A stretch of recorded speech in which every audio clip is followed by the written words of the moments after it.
Democracia, participação, gestão e mitigação de riscos, conciliação de conflitos, ética.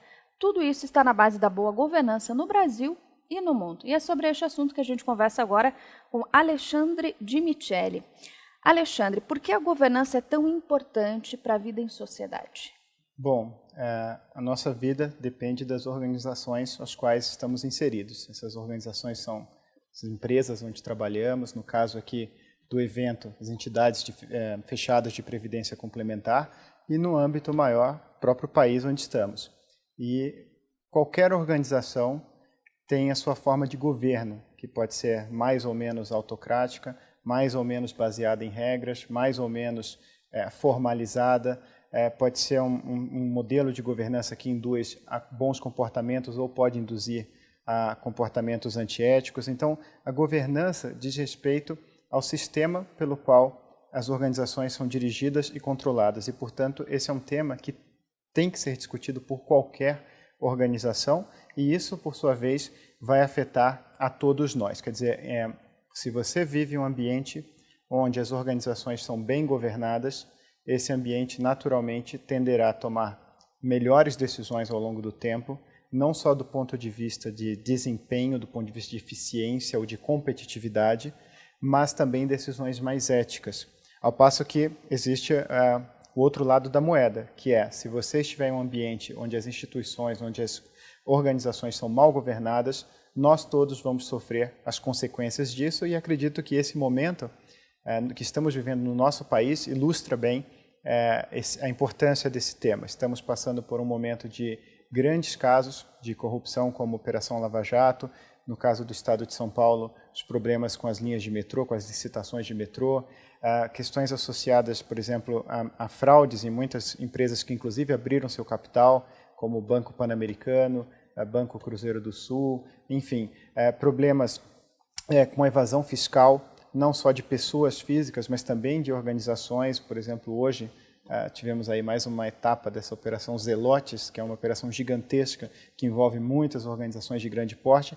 E no âmbito maior, por exemplo, todos aqui estamos acompanhando também o escândalo da Volkswagen, das emissões chamado, né, onde todos nós sofremos efeitos ambientais das decisões que foram tomadas. Portanto, a governança é essencial para todos nós, estejamos ou não dentro das organizações, porque nós sofremos as consequências, tanto boas quanto ruins, da qualidade do governo, das organizações e das instituições. Com certeza, sem dúvida.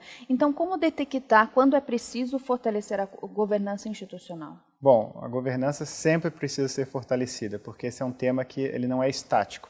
Você não chega a um patamar de governança e diz, olha, aquela organização tem uma boa governança, não preciso mais acompanhá-la, não preciso olhar mais para ela. Governança é um tema vivo.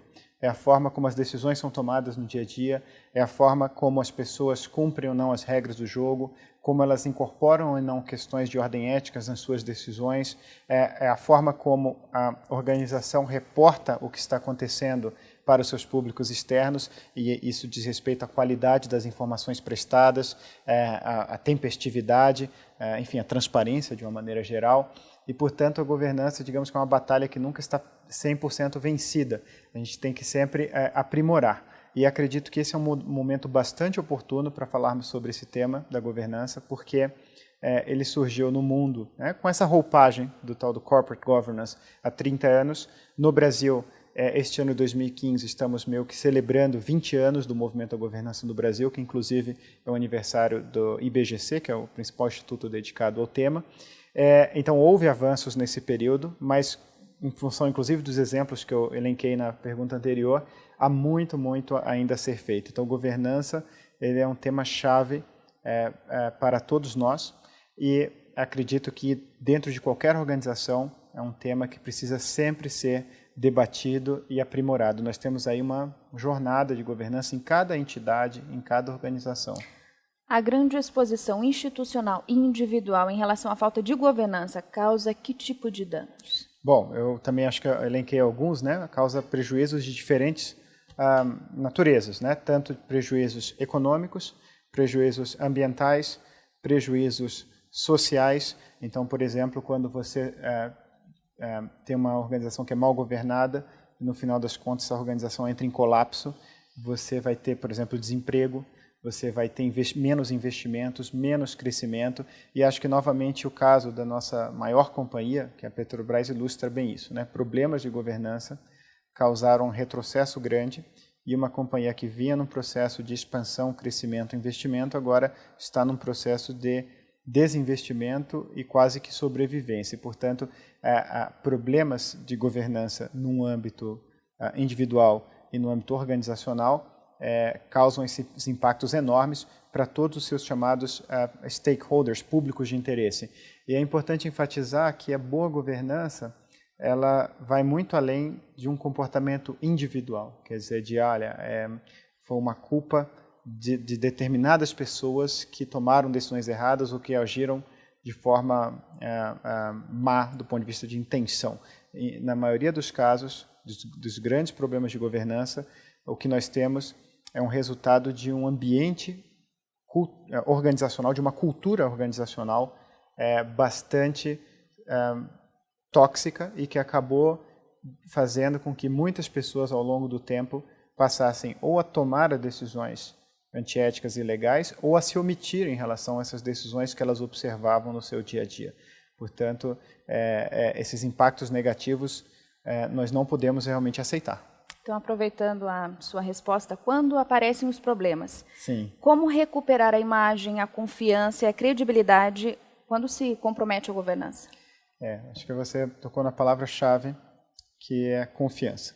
Então, o mercado financeiro, o mercado de capitais, enfim, sob uma perspectiva mais ampla, a economia ela é movida por confiança. Confiança de que o futuro vai ser melhor que o presente, de que vai valer a pena você investir, seja dinheiro, seja esforço, recursos.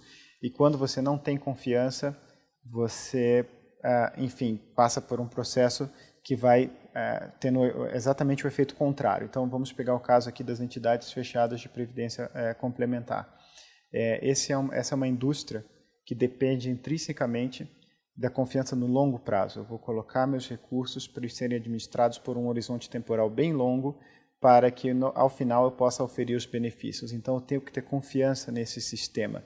E os problemas de governança em determinadas entidades, elas causam um impacto nas outras e na indústria como um todo. Se você tem problemas, por exemplo, de rombos, intervenções, enfim, informações prestadas que não são verdadeiras, a repercussão negativa desses problemas vai afetar todas as outras empresas da indústria, e o que pode acontecer é você ter uma perda de confiança generalizada que acaba fazendo com que a indústria como um todo possa encolher ao longo do tempo, e aí você entra num círculo vicioso onde as implicações são enormes, não só para quem está dentro da indústria, mas para todos nós. Então, essa é uma indústria fundamental para o país, porque ela gera recursos que vão propiciar investimentos de longo prazo. E nós precisamos, desesperadamente, de poupança de longo prazo. Só que, para ter essa poupança, as pessoas têm que ter confiança nessa indústria, confiança de que as entidades vão ser bem governadas. E, portanto, a governança é uma palavra de ordem, não só lá na ponta para as empresas que recebem aportes, mas eu diria até principalmente aqui para quem gerencia recursos de terceiros. Tá certo. Obrigada pela entrevista. Obrigado. TV Abrap no 36º Congresso Brasileiro dos Fundos de Pensão.